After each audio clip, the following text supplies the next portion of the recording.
Je m'appelle Naël Rorato, j'ai 24 ans et danseur professionnel vraiment depuis cette année-là. J'enseigne le break et le hip-hop dans 2 écoles différentes et danseur interprète en break et jazz, modern jazz.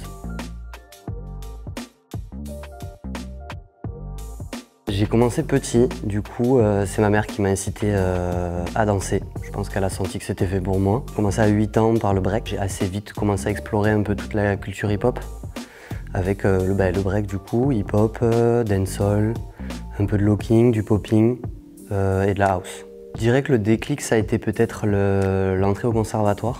De mes 8 à 14 ans à peu près, j'ai fait beaucoup de break et donc toute la culture hip-hop. Et suite à ça, j'ai voulu pousser un peu l'expérience au Conservatoire de Toulouse, donc en dominante jazz, avec classique et contemporain.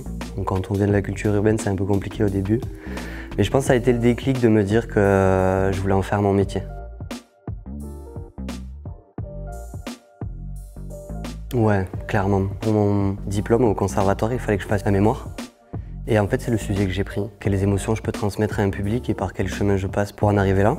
Donc ça peut être de la joie, de la tristesse, de la remise en question, du rire.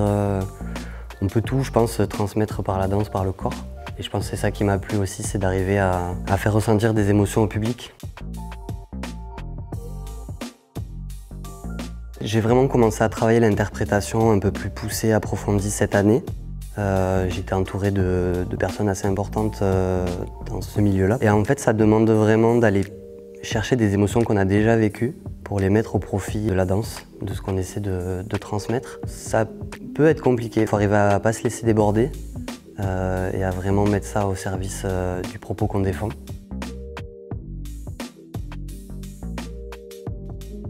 Le stress, il est toujours là. Pour moi, un danseur qui ne stresse pas avant de monter sur scène, c'est pas bon signe. Pour moi, le stress est toujours bon, après il faut arriver à le gérer. Moi par exemple, j'ai besoin de calme, de me recentrer sur moi-même avant de monter sur scène.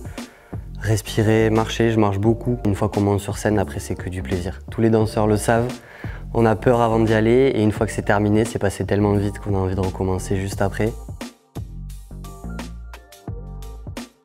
Pour moi, ça a été positif d'avoir des retours critiques, même depuis petit, dans le sens où on reconnaît ce qui a été bien fait, pour l'améliorer, pour le mettre en valeur, mais aussi il faut arriver à voir ce qui a été moins bien fait et du coup travailler dessus, essayer de l'améliorer et d'en prendre conscience. Pendant longtemps, j'arrivais plus à voir en fait ce qui était bien et donc j'étais que dans l'autocritique presque un peu négative. Je voyais que le tour que j'avais raté, le moment où j'étais pas sur le son, que ces trucs-là, alors qu'au fond il y a quand même plein de bonnes choses qui ont été faites.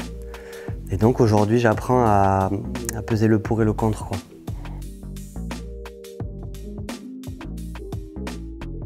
C'est la première depuis cette année. C'est bien de faire rentrer la danse en tant que discipline au JO, de reconnaître ça comme du sport.